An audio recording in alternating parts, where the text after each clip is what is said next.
Top quality और consistent performance के लिए सिर्फ सिल्वर पंप नाम याद रखना।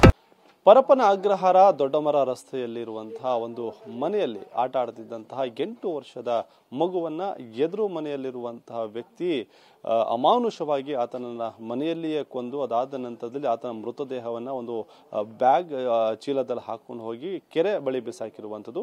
ಸದ್ಯ ಆತನ ಬಂಧನ ಕೂಡ ಆಗಿರುವಂಥದ್ದು. ಘಟನೆ ಆದಂತಹ ಒಂದು ಜಾಗದಲ್ಲಿ ನಾನಿದ್ದೀನಿ. ಏನು ಈ ಮನೆ ಏನಿದೆ ಇದು 8 ವರ್ಷದ ಬಾಲಕ ರಮಾನಂದ ಅಂತ ಏನಿದ್ದಾನೆ ಆತನ ಕುಟುಂಬಸ್ಥರು ವಾಸ ಮಾಡ್ತಿದ್ದಂತಹ ಒಂದು ಸಣ್ಣದಾದಂತಹ ಮನೆ. ಅಂದ್ರೆ ಅವರ ತಾಯಿ ಆ ಒಂದು ಸಣ್ಣ ಪುಟ್ಟ ಅಪಾರ್ಟ್ಮೆಂಟ್ಗೆ ಅಲ್ಲಿ ಮನೆ ಕೆಲಸಕ್ಕೆ ಅಂತ ಹೋಗ್ತಾ ಇದ್ದು. ಅದ್ರ ಜೊತೆಗೆ ಮಗು ಇದೇ ಒಂದು ಮನೆಯ ಮುಂಭಾಗದಲ್ಲಿ ಆಟ ಆಡ್ಕೊತಾ ಇರ್ತಾ ಇತ್ತು.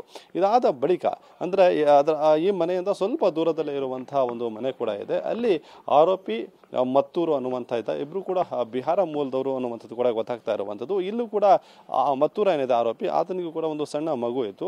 ಅವರಿಬ್ರು ಕೂಡ ಯಾವಾಗಲೂ ಆಟ ಆಡ್ಕೋತಾ ಇದ್ರು. ಆದ್ರೆ ಈ ಆರೋಪಿ ಮತ್ತೂರ ಏನಿದ್ದಾನೆ ಆತ ಈ ರಮಾನಂದನ ಜೊತೆ ಸೇರಬಾರ್ದು ಅಂತ ಹೇಳಿ ತಮ್ಮ ಮಕ್ಕಳಿಗೆ ತನ್ನ ಮಗುವಿಗೆ ಆಗಾಗ ಹೇಳ್ತಾ ಇದ್ದ. ಆದ್ರೆ ಯಾವಾಗ ಅವರು ಮಾತನ್ನ ಕೇಳೋದಿಲ್ಲ. ಈ ಸಂದರ್ಭದಲ್ಲಿ ಆತ ಕೋಪಗೊಂಡಿದ್ದ ಅನ್ನುವಂಥದ್ದು ಕೂಡ ಗೊತ್ತಾಗ್ತಾ ಇರುವಂತಹ ವಿಚಾರ. ಈ ರೀತಿಯಾಗಿ ಕೋಪಗೊಂಡು ಆತ ಮನೆಯಲ್ಲಿ ಅಂದ್ರೆ ಆತ ವಾಸ ಇದ್ದಂತಹ ಮನೆ ಏನಿದೆ ಆ ಒಂದು ಮನೆಯಲ್ಲೇ ಅಂದ್ರೆ 6ರ ಸಂಜೆ ಸುಮಾರು 7 ಗಂಟೆ ಬಳಿಕ ಮಗುವನ್ನ ಕರ್ತ್ಕೊಂಡ್ ಬಂದಿದ್ದಾನೆ. ಮಗುವನ್ನ ಕರ್ತ್ಕೊಂಡು ಬಂದು ಮನೆಯಲ್ಲಿ ಮಗುವನ್ನ ಹತ್ಯೆ ಮಾಡಿ ಅದಾದ ನಂತರದಲ್ಲಿ ಬೀಗ ಎಲ್ಲ ಹಾಕೊಂಡು ತನ್ನ ಸಂಬಂಧಿಕರ ಮನೆಗೆ ಅಂದ್ರೆ ರಾಯಸಂದ್ರದಲ್ಲಿರುವಂತಹ ತಮ್ಮ ಸಂಬಂಧಿಕರ ಮನೆಗೆ ಹೋಗಿದ್ದಾನೆ.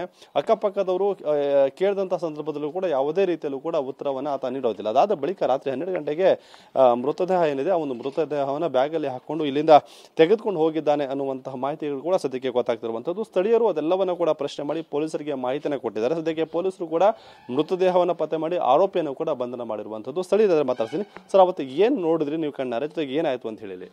ಅದು ನಾವು ಏನು ನೋಡಿಲ್ಲ, ಹುಡುಗ ಟಿವಿ ನೋಡ್ತಾ ಇದ್ದ. ಈ ಅಪ್ಪ ಫುಲ್ ಕುಡಿದ್ಬಿಟ್ಟು ಹಿಂದಿ ಅವನು ಬಂದ್ಬಿಟ್ಟು ಆ ಹುಡುಗನ್ನ ಹೊಡೆದಿದ್ದಾನೆ. ಅಲ್ಲಿ ರೋಡಲ್ಲಿ ಹೊಡೆದ್ಬಿಟ್ಟು ಇದ್ದಾನೆ. ಎದುರ್ಕೊಂಡು ಹಿಂಗೆ ಓಡಿದ್ದಾನೆ ಪಾಪ. ತಿರ್ಗಿ ಅಲ್ಲಿಂದ ಎಳ್ಕೊಂಡು ಬಂದಿದ್ದಾನೆ, ಹಿಂಗಿಂದ ಎಳ್ಕೊಂಡು ಬಂದಿರೋದು ಅವ್ನು ಹುಡುಗನ್ನ ಎಳ್ಕೊಂಡು ಮನೇಲಿ ಸಕ್ಕತ್ತ ಹೊಡೆದಿರೋದು. ಹೊಡೆದ್ಬಿಟ್ಟು ಆ ಮಗನ ಈ ಥರ ಮಾಡಿದ್ದಾನೆ. ಆಮೇಲೆ ಅಷ್ಟೇ ನಾವು ಎಲ್ಲ ಏರಿಯಾ ಜನ ಕೇಳಿದ್ವಿ, ಏನು ಬಾಯ್ಬಿಟ್ಟಿಲ್ಲ. ಹೋಗ್ತಾನೆ ಎಣ್ಣೆ ಹೊಡ್ತಾನೆ ಬರ್ತಾನೆ ಬಂದ್ಬಿಟ್ಟು ಅವ್ನು ಏನು ಮಾತಾಡೋದು ನಮಗೆ ಗೊತ್ತಿಲ್ಲ. ನಮ್ಗೆ ಅನುಮಾನ ಬಂದು ನಾವೇನು ಮಾಡಿ ನಾವು ಪರಪ್ಪನ ಪೊಲೀಸ್ ಕಂಪ್ಲೇಂಟ್ ಕೊಟ್ಟು. ನಿಮ್ ಅನುಮಾನ ಯಾಕೆ ಬಂತು ಹೇಳಿ? ಮಗು ಕಾಣ್ತಾ ಇರ್ಲಿಲ್ವಾ ಏನಂತ ಬಂದ್ಬಿಟ್ಟು ಅವ್ರ ತಾಯಿ ಹೇಳಿದ್ರು ಇವ್ರನ್ನ ನಮಗೆ ಅನುಮಾನ ಬರ್ತಾ ಇದೆ ಅಂತ ಕೇಳಿದ್ರು. ಆ ಹುಡುಗ ತೀರೋಗ್ಬಿಟ್ನಲ್ವ ಅವ್ರ ತಾಯಿ. ಇವನು ಬಂದು ಕೇಳಿದ ತಕ್ಷಣ ಎಲ್ಲಾರನ್ನೂ ಕರ್ಕೊಂಡು ಏನು ಮಾಡ್ದ, ಮನೆ ಬೀಗ ಆಗ್ಬಿಟ್ಟು ಹಿಂಗೆ ರಾಯಸಂದ್ರ ಓಡೋಗ್ಬಿಟ್ಟ ಅವ್ರ ರಿಲೇಷನ್ ಯಾರು ಇರ್ತಾರೆ ಅವರೆಲ್ಲ ಕರ್ಕೊಂಡು ಬಂದ.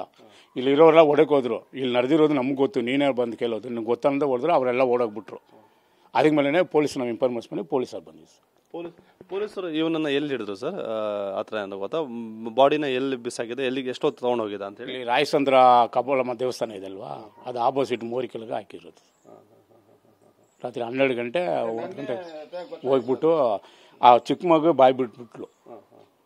ಯಾಕಮ್ಮ ನೀನು ಹಿಂಗೆ ತರೋದಕ್ಕೆ ಚಿಕ್ಕ ಮಗ ಏನು ಮಾಡಿಬಿಟ್ರು, ನಾನು ಏನೋ ಹೇಳಿದ್ರೆ ನಮ್ಮ ತಂದೆ ನನ್ನನ್ನು ಮರ್ಡರ್ ಮಾಡಿಬಿಡ್ತೀನಿ ಅಂತ ಹೇಳ್ತಾನೆ ಅಂತ ಬಾಯಿ ಬಿಟ್ಬಿಟ್ಲು. ಅವ್ರ ವಿಡಿಯೋಲ್ಲಿ ಫೋನಲ್ಲಿ ಕವರ್ ಮಾಡ್ಕೊಂಡು ತಗೊಂಡು ಕೊಟ್ಟ ತಕ್ಷಣ ಪೊಲೀಸರನ್ನ ಜಾಸ್ತಿ ಅನುಮಾನ ಬಂದ್ಬಿಟ್ಟು ಅವನ್ನ ಒಳಗಿದಾನಲ್ವಾ 2 ದಿವಸ ಆಯ್ತು ಅವ್ನ ಹಿಡ್ಕೊಂಡೋಗಿ ಅವ್ನಿಗೆ ಇದು ಮಾಡಿದ್ದಾರೆ. ಅವನು ಒಪ್ಕೊಬಿಟ್ಟ, ನಾವೇ ಮಾಡಿದ್ದೀವಿ ಅಂತ ಸರ್ ಟೆನ್ಷನ್. ಸೊ ಇದಿಷ್ಟು ಕೂಡ ಇಲ್ಲಿನ ಸ್ಥಳೀಯರು ಹೇಳ್ತಿರುವಂತಹ ಮಾತು. ಅಂದ್ರೆ ಮಗು ತನ್ನ ಮಗು ಅಂದ್ರೆ ಎದುರು ಮನೆಯ ಮಗು ಜೊತೆಗೆ ಆಟ ಆಡ್ತಿದ್ದದನ್ನ ಸಹಿಸಲಾಗದೆ ಅಂದ್ರೆ ಸಾಕಷ್ಟು ಕುಡಿದು ಈ ರೀತಿಯಾಗಿ ಕೃತ್ಯವನ್ನ ಎಸಗಿದ್ದಾನೆ ಅನ್ನುವಂಥದ್ದು ಕೂಡ ಸದ್ಯಕ್ಕೆ ಗೊತ್ತಾಗ್ತಿರುವಂಥದ್ದು. ಕ್ಯಾಮರಾ ಪರ್ಸನ್ ರವಿಕುಮಾರ್ ಜೊತೆ ರಾಚಪ್ಪ ಜನ, TV9 ಬೆಂಗಳೂರು.